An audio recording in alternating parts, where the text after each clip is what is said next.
اللہ تعالی ولا تقولوا لمن يقتل في سبيل الله اموات وقال النبي صلی اللہ تبارک وتعالی علیہ وسلم ان الحسن والحسین سیدا شباب اہل الجنہ وقال النبي صلی اللہ تبارک وتعالی علیہ وسلم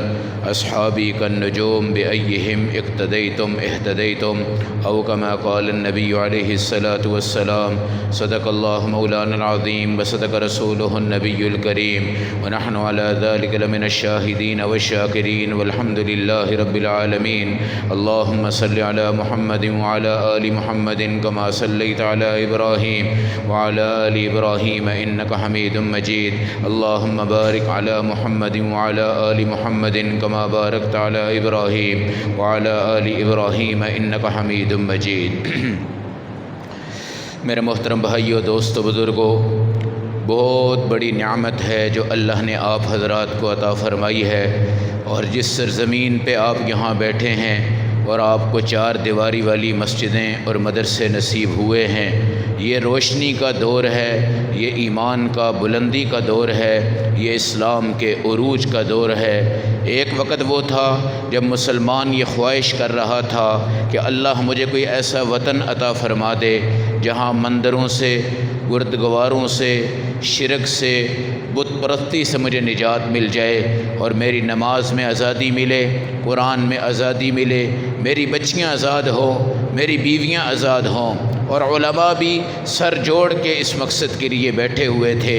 اور پاکستان جیسی نعمت کے حصول کے لیے دن رات دعائیں بھی ہو رہی تھی، مشاورت بھی ہو رہی تھی، کوششیں بھی ہو رہی تھی۔ حب الوطن من الایمان، وطن کی محبت جو ہے یہ ایمان کا اعلیٰ درجہ ہوتا ہے۔ رسول پاک علیہ السلام نے صرف مکہ کو چھوڑ کے مدینہ میں جانا تھا تو آپ کے پھر بھی آنسو نکل رہے تھے، اور آپ مکہ کی عظمتوں کو، محبتوں کو اور اس کی خوبصورت گھڑیوں کو بار بار یاد کر رہے تھے۔ پاکستان جب نہیں بنا تھا، پاکستان جب بن گیا ہے، اس میں اربوں درجے کا فرق ہے۔ ایک وقت وہ تھا کہ جب علماء کے دو گروہ تھے، ایک کا نظریہ یہ تھا کہ پاکستان نہ بنایا جائے، دوسرے حضرات کا نظریہ یہ تھا کہ پاکستان بن جائے۔ مولانا حسین احمد مدنی رحمۃ اللہ علیہ اس قافلے کے سربراہ تھے جو پاکستان بنانے کے حق میں نہیں تھے، اور مولانا شبیر عثمانی رحمہ اللہ تعالی اس قافلے کے سرپرست تھے جو پاکستان بنانے کے حق میں تھے۔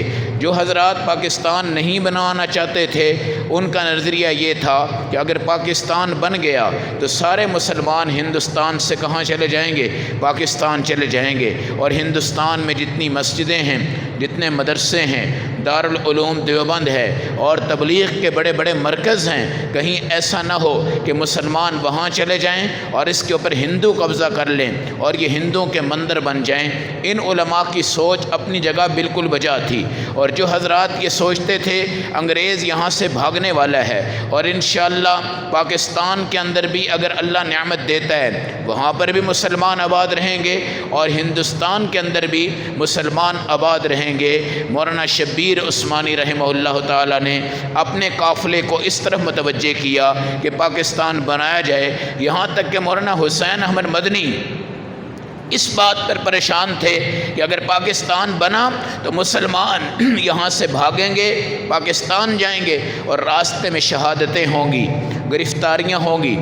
ظلم ہوں گے۔ واقعتاً حضرت کی سوچ اپنی جگہ تھی، حضرت کی فکر اپنی جگہ تھی، حضرت کے غم اپنی جگہ تھے، اور ہوا بھی ایسا ہے۔ ہماری مائیں بھی نہیں بچی، ہماری بیٹیاں بھی نہیں بچی، ہماری بچیاں بھی نہیں بچی، ہماری بیویاں بھی نہیں بچی، ہمارے آبا و اجداد بھی نہیں بچے۔ ان ہندوستانیوں کو اس چیز کی ضد تھی کہ آخر پاکستان بنے تو کیوں بنے، اور یہاں سے لوگ جائیں تو کیوں جائیں، اگر جائیں تو بچ کر کیسے جائیں۔ چنانچہ پٹرول والے کنویں، تیل والے کنویں، آگ کی بھٹیاں، اور وہاں پہ کھمبوں کے ساتھ لاشیں لٹکائی گئی، بازاروں میں شور تماشے مچائے گئے، کوئی ماں بچ گئی، کوئی بہن بچ گئی، کوئی بچی بچ گئی، کوئی بیچارہ آگے نکلا تو پاکستان کے سرزمین پر اس نے قدم رکھا، اور جو راستے میں گیا وہ اللہ کے نام پہ شہادت لے گیا، اور اللہ نے اس کو بھی سرخرو فرما دیا۔ مولانا حسین احمد مدنی رحمۃ اللہ علیہ کو ایک دفعہ یہ پتہ چلا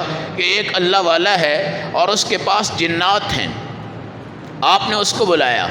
اور بلا کر کہا اپنے جنات کو حاضر کرو، میں ان سے سوال کرنا چاہتا ہوں۔ اس نے اپنے جنات حاضر کیے تو مولانا نے پوچھا یہ جو پاکستان بننے جا رہا ہے اس کے بارے میں تمہاری کیا رائے ہے؟ تو جنات نے کہا یہ بن کر رہے گا، پاکستان بنانے والے،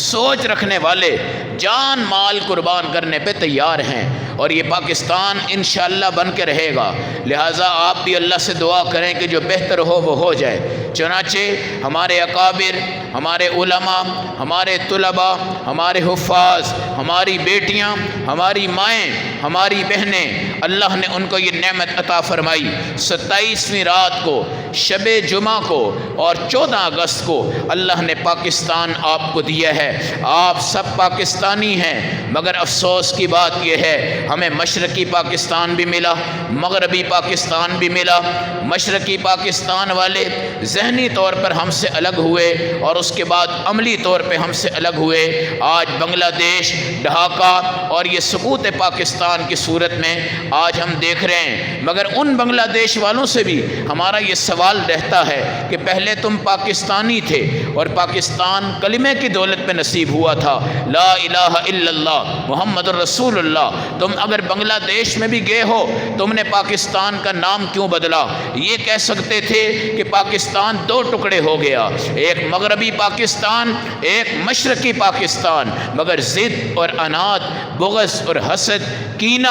اس حد تک ان کو لے گیا کہ پاکستان کا نام لینا بھی گوارا نہیں کیا۔ لیکن اللہ کا شکر ہے کہ پوری کائنات میں جتنے اسلامی ممالک ہیں، جب آپ پاکستان میں انٹر ہوتے ہیں آپ کو مینار پاکستان کے سامنے بادشاہی مسجد کے باہر عتیق اسٹیڈیم کی دیواروں پر یہ لکھا ہوا نظر آتا ہے، پاکستان کا مطلب کیا؟ لا الہ الا اللہ محمد الرسول اللہ۔ یہ الحمدللہ اللہ کا لاکھ لاکھ شکر ہے۔ اسمبلیاں ہوں، مجمع ہوں، جلسے ہوں، جلوس ہوں، باہر ہماری شناخت ہو، اندر ہماری شناخت ہو، پاکستانی پاکستانی، اور ان کا مطلب ہے لا الہ الا اللہ محمد الرسول اللہ۔ ہمیں یہ سوچنا ہے میرے بھائی کہ ہم نے کیا پاکستان گانا گانے کے لیے لیا تھا؟ کیا ہم نے پاکستان ڈرامے بنانے کے لیے لیا تھا؟ کیا ہم نے پاکستان سینما کی تعداد بڑھانے کے لیے لیا تھا؟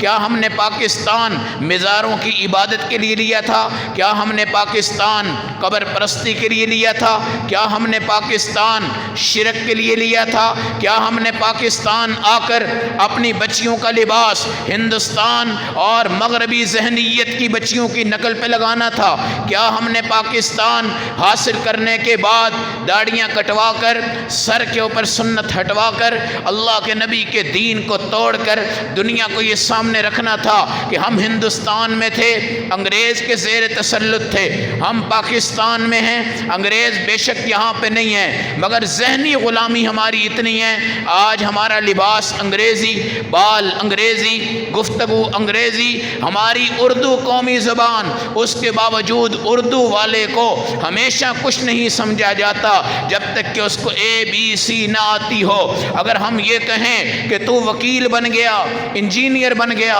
مگر تو حافظ نہیں ہے، تجھے نورانی قاعدہ نہیں آتا، تجھے دوسرے پارے میں ناظرہ نہیں آتا، تجھے 10واں سپارہ نہیں آتا، تو اسمبلی کے ممبروں پہ بیٹھ کر قل ہو اللہ نہیں پڑھ سکتا، پھر بھی تیری انگلش اوپر آ گئی، میرے اللہ کا قرآن نیچے آ گیا، انگلش اوپر آ گئی، لا الہ الا اللہ نیچے آ گیا۔ آج ہم نے پاکستان سے کیا ہوا وعدہ توڑ دیا ہے۔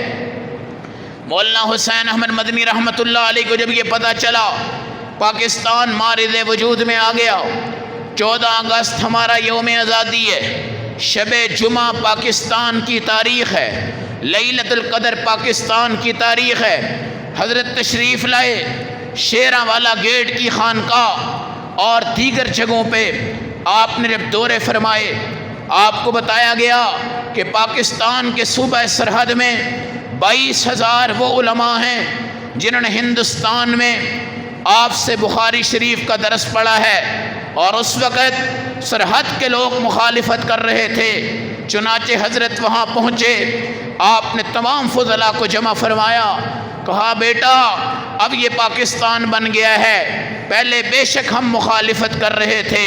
اور واقعتاً ہماری مخالفت بھی اپنی جگہ ٹھیک تھی، کیونکہ جب مسلمانوں نے ہجرت کی ہے ان کی بچیاں بھی نہیں بچی، ان کے بیٹے بھی نہیں بچے، ان کے ساتھ ظلم بھی ہوئے، ستم بھی ہوئے، زنا بھی ہوئے، قتل بھی ہوئے، پھینکے بھی گئے، گاڑیوں کے نیچے رکھے گئے، اونٹوں کے نیچے روندے گئے، گھوڑوں کے نیچے روندے گئے، لیکن الحمدللہ اب یہ بن چکا ہے۔ اور یہ مسئلہ ہے، مسجد بنانے سے پہلے ہم مشورہ کرتے ہیں مسجد بنائی جائے یا نہ بنائی جائے، جب مشورہ ہو جائے مسجد بن جائے اس کے بعد مشورے کی ضرورت نہیں ہے، وہ مسجد مسجد ہے۔ اب اس کی حفاظت ہندوستان کے مسلمان کی بھی ذمہ داری ہے، یورپ کے مسلمان کی بھی ذمہ داری ہے، ہماری بھی ذمہ داری ہے، چاہے وہ بابری مسجد ہو اور اس کو جب شہید کیا گیا یہاں پر جین مندر کے اوپر بھی توڑ پھوڑ کی گئی اور اس کا نام بھی بابری چوک رکھ دیا گیا، اور یہ مسلمانوں نے ثابت کیا کہ مسجد ہندوستان میں ہے، حملہ وہاں پر ہوا، شہادت مسجد کی وہاں پر ہوئی، مگر مسجد ہماری ہے، مسجد ان کی ہے، مسجد دنیا والوں کی ہے۔ اس لیے مولانا نے اپنے علماء سے فرمایا تم نے اس پاکستان کی حفاظت کرنی ہے۔ اب یہ بن چکا ہے، اب تمام علماء پاکستان ہو، ہندوستان ہو، ساری کائنات ہو، سب پاکستان کو تحفظ کے لیے جان مال پیش کرنا چاہتے ہیں، اور اس وقت سے آج تک علماء نے اس پاکستان کو سنبھالا ہے، طلباء نے اس پاکستان کو سنبھالا ہے۔ آپ 5000 بندے ہیں مگر آپ کا امام ایک عالم ہے، آپ 10,000 ہیں مگر آپ کا امام ایک عالم ہے۔ ماڈل ٹاؤن میں اگر 20 مسجدیں ہیں ان کے تمام امام علماء ہیں، ڈیفنس میں اگر 50 مسجدیں ہیں ان کے تمام علماء ہیں جو کہ امام ہیں۔ بحریہ ٹاؤن میں جتنی مسجدیں ہوں، آپ کے علاقے میں جتنی مسجدیں ہوں، آپ کے علاقے میں جس بچے نے ناظرہ پڑھا، جس نے قرآن پڑھا، جس کی ختنیں ہوئی، جس کے عقیقے ہوئے، جس کی تمام چیزیں ہوئی، جس کی عیدین ہو گئی، یہ تمام چیزوں کے سرپرست آپ کے سامنے وہ طلباء ہیں، وہ علماء ہیں جن کو اکابر نے کہا تھا کہ پاکستان بن چکا ہے۔ الحمدللہ اس وقت عرب ایک طرف، یورپ ایک طرف، ایشیا ایک طرف، ساری دنیا کے ممالک ایک طرف، مگر پاکستان کی پاک فوج، پاکستان کے علماء، پاکستان کے طلباء، پاکستان کی یہ تمام نظارے، یہ تمام کی تمام چیزیں اس وقت پوری دنیا کے اندر اللہ کی قسم پوری دنیا کو چبھتی ہیں، پوری دنیا کی آنکھوں میں ڈھول ہے، پوری دنیا ان سے ڈرتی ہے، پوری دنیا ان سے خوف کھاتی ہے۔ لوگ کہتے ہیں ہماری حفاظت ایٹم بم کرتا ہے، بالکل غلط ہے۔ ایٹم بم سے پہلے بھی ہماری حفاظت ہوئی، 65 میں ہماری حفاظت ہوئی، 71 میں ہماری حفاظت ہوئی، جب پاکستان بنا کچھ بھی نہیں تھا تب بھی رب نے ہماری حفاظت کی۔ ایٹم بنا، بم بنا، سب کچھ بنا، چلا نہیں ہے تب بھی ہماری حفاظت ہو رہی ہے۔ یہ حفاظت ایٹم بم نہیں کر رہا، یہ حفاظت ہماری فوج نہیں کر رہی،